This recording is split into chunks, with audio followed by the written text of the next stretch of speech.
August 4, 2023 nang matagpuan na nag-aagaw buhay ang dalawang bata. Sa masukal na talayban sa Dasmariñas City, Cavite. Ang mga paslit, walang suot na damit pang ibaba. Tad-tad din ng mga sugat at pasa ang mga biktima. Saan banda sir yung nasa video? Dito po yun, itong portion na ito, tatandaan mo yan. Ito, parang bakante na ito. Dito na sa area na to? Yan. Dito?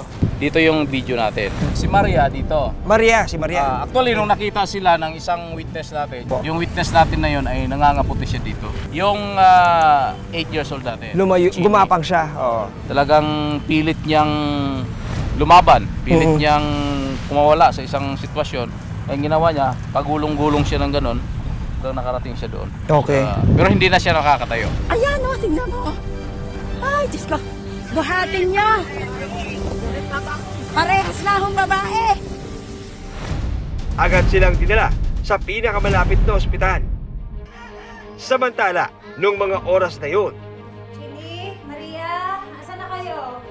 hinahanap naman ni Yolanda, hindi niya tunay na pangalan, 35 years old, ang dalawa niyang anak na sina Chini, 8 years old, at Maria, 4 years old. Hindi nila tunay na mga pangalan. Chili, Maria! Nay, hindi niyo po ba kasama yung dalawa? Ha?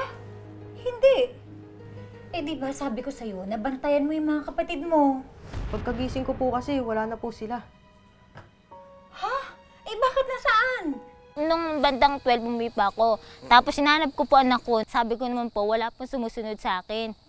Inano ko po sa 12 years old kong anak. Tinanong ko, nakita niya po, sabi niya rin po, sumunod at di niya rin daw po alam. Simula nung pagising niya, di po niya nakita. Sa kalagitnaan ng kanilang paghahanap, dumating sa kanilang bahay ang isang kawani ng barangay. Nandito po ba yung mga anak ninyo? Hindi nga, wala nga eh. Kanina ko pa hinahanap. Pagdating po ng mga barangay, ano ho yung sinabi po ng mga taga-barangay sa inyo nung magkita po kayo? Dalawang batang kalilitan, may nakita.